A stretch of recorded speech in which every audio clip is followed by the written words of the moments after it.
That's right, punters. I've bought a van.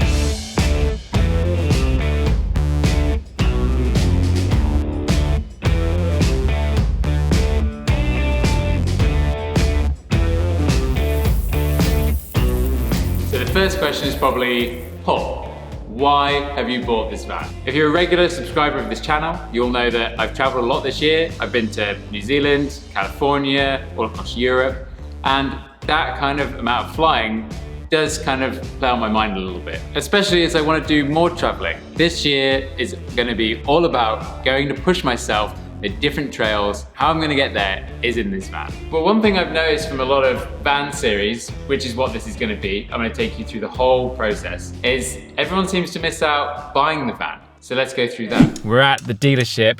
You know, I've been waiting to figure out when I can use this hat. This is like a situation specific hat. And this is the situation, van buy.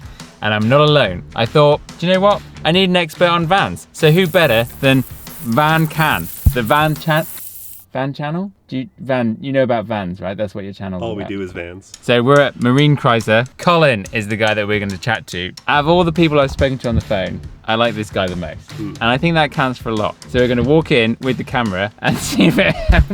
All right, Nick, let's go. The pressure's on. Pressure's on. How's it looking? Like home. Let's see if he's there. Oh, cheers, mate. Hello. Here to see Colin? Yeah, Colin is here. How do you feel your first time in a dealership? Uncomfortable. Are you Colin? Colin? No, I'm Jonah. Yeah. Oh, there you go. Here he is.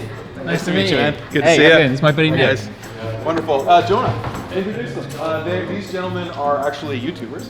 Awesome. And they're here checking out ProMaster Vans. Colin, I'm happy to help. Okay. I'm the sales manager though, and he's the general sales manager, so we both wanted to meet you. Okay. I'll certainly get you to go with a salesperson and drive the van, look at the van, we'll build it together. Yeah, don't need to drive it, we just need to check it out. Then me and Nick started crunching the numbers, then we checked our phones for a bit, and then Colin came back with an offer, and yep, it was good. So it was time to make the deal happen. And here it is! Van life, clickbait, awaits. Here's the crew. Cheers guys, you've all been great. Love it. Link in the description down below if you want to check these guys out.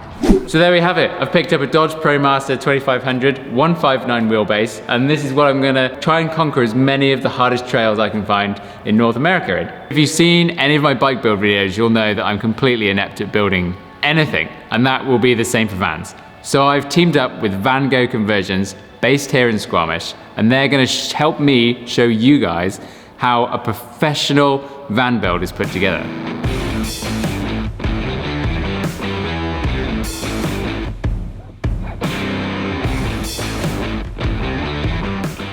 So the first step for today is that we're going to start framing out the layout so you can really visualize what we're aiming for. So this is the first step in the process, Alan. Correct. What are we going to mainly do today? Just build a really rough mock-up that we can walk through and get a feel for the layout. So let's just give a quick run through of how the van is going to be laid out. I know you've probably seen a ton of these. The layout is going to be pretty similar. People have perfected this over generations of people with bikes and vans. So up here, obviously we're going to have the bed frame with the garage underneath. But the bed frame is actually going to be made out of aluminum. And then we're going to have the two sliding trays underneath. I'm going for the kitchen countertop halfway out to the door. Then over here, I'm going to have a real working setup, so to make it a true home away from home. Then maybe a little seat here, and then don't really know what here, but some cabinets up there. So that's how it's going to look.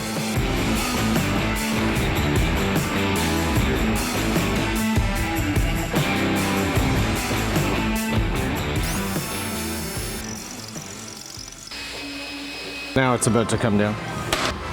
Ready? Oh! Hello.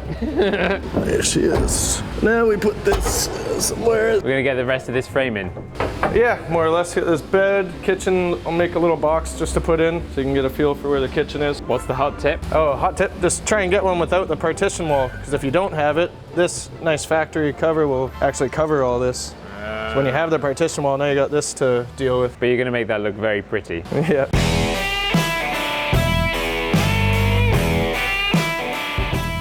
Just gonna make a quick little box that's gonna serve as your kitchen for a minute.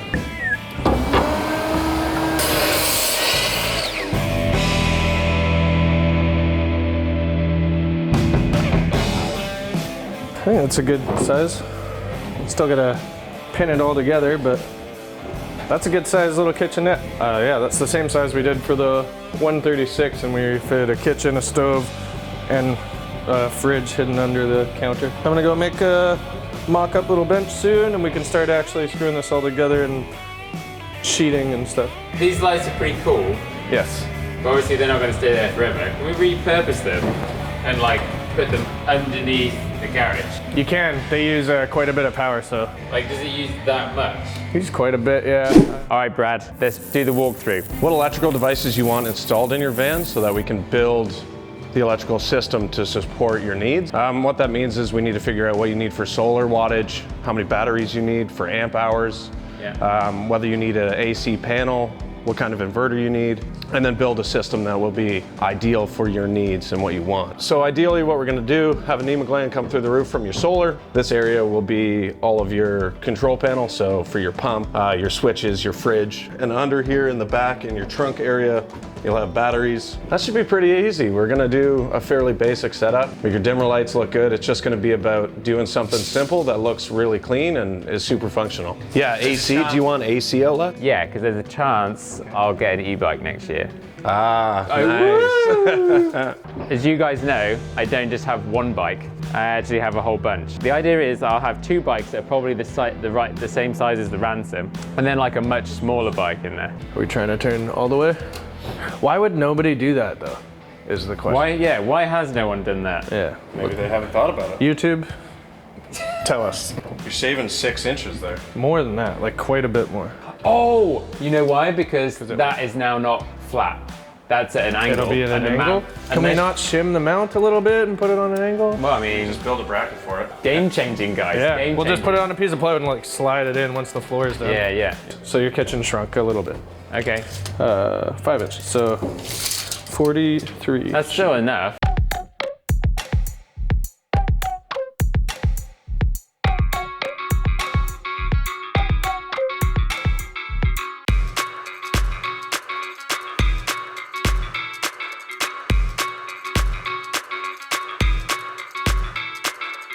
So that's the fridge.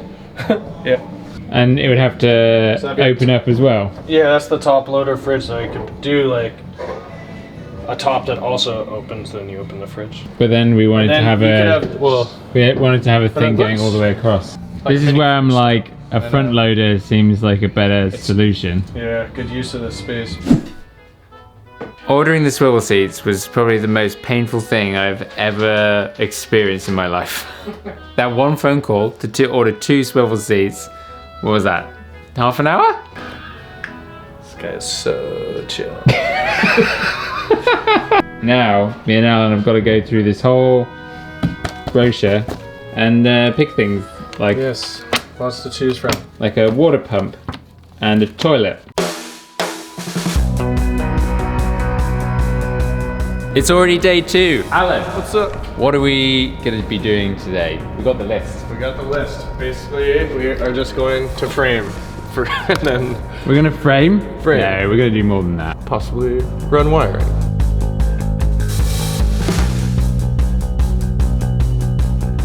So, the framing, but what does that entail? The framing, trying to keep the curve of the van is always an issue, and that'll maximize your space. A lot of people will build it out to be straight like this.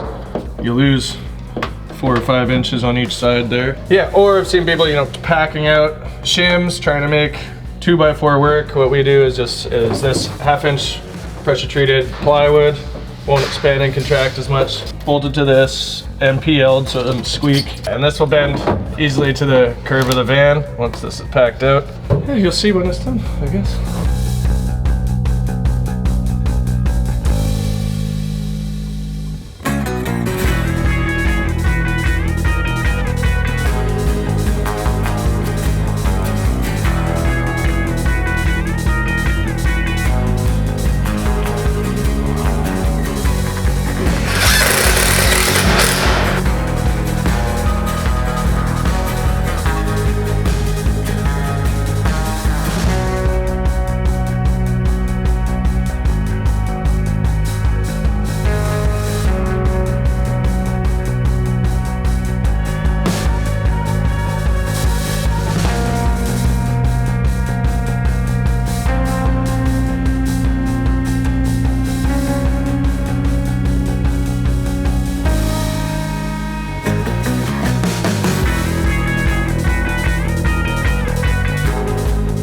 Will has rattle trapped the wheel arches, so nice and sound dampened.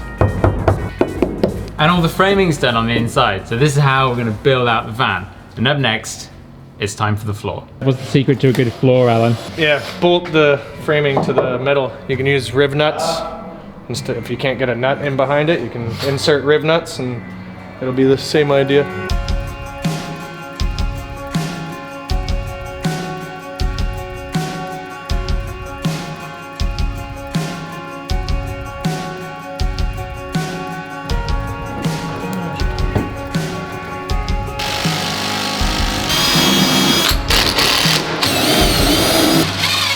There we have it, punters. First steps done. Got the framing, got the floor framing in, and obviously all the other stuff. Next episode, Alan, we're gonna do... The vents will be in, the vents. solar panels in the roof, the propane tank mounted underneath, and the spray foam. spray The spray foam installation is going in. So make sure you subscribe, tag along.